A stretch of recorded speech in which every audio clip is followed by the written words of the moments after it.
একদিন একজন গরিব লোক রাস্তায় 10টি টাকা পেল। সে ভাবতে লাগলো, এই 10 টাকায় কি কেনা যাবে।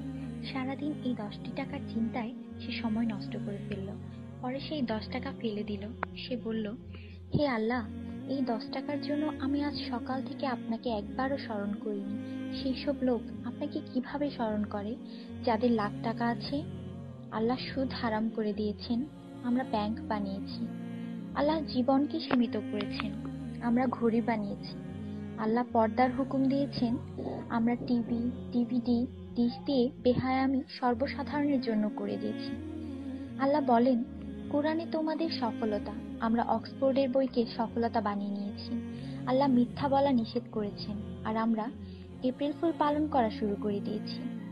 আল্লাহ বৃদ্ধ বয়সে মা বাবার সেবা করতে বলেছেন, আমরা বৃদ্ধাশ্রম বানিয়ে ফেলেছি। আজ মুসলমান এই জন্য দুশ্চিন্তায় যে যাকে খুশি করার তাকেই তো রাগিয়ে ফেলেছি। দয়া করে সবাইকে ফরওয়ার্ড করুন, কারণ নেকির দাওয়াত দেওয়ায় নেকিকারীর সমান সওয়াব পাওয়া যায়। একটু ভাবুন, আজান যখন হয় তখন টিভির ভলিউম কমানো হয়, কিন্তু নজর টিভিতেই থাকে। আর মনে মনে বলি, আজান যাতে তাড়াতাড়ি শেষ হয়। এটাই কি আজানের মর্ম?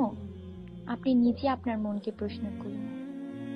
আজানের জবাব দেওয়ার চেষ্টা করুন, যাতে মৃত্যুর পর কালিমা তাইয়্যিবা আমাদের নসিব হয়। অনুরোধ, এই মেসেজটি সবার কাছে পৌঁছে দিন। বন্ধুরা, আমাদের দাওয়াতে যদি কেউ না আসে, আমরা রাগান্বিত হই।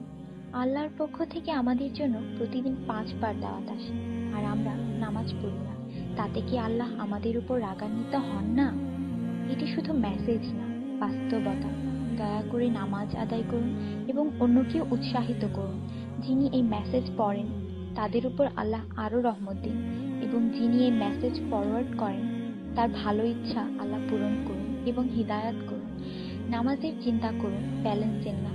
আজান শুনে উঠুন রিংটোনের মতো। কোরআন মনোযোগ দিয়ে পড়ুন, SMS পড়বার মতো। জীবন সবসময় থাকবে না নেটওয়ার্কের মতো। নামাজ ত্যাগ করা মানে আল্লাহকে রাগান্বিত করা। ফজর 6 মিনিট, জোহর 15 মিনিট, আসর 8 মিনিট, মাগরিব 10 মিনিট, এশা 18 মিনিট, মোট 57 মিনিট।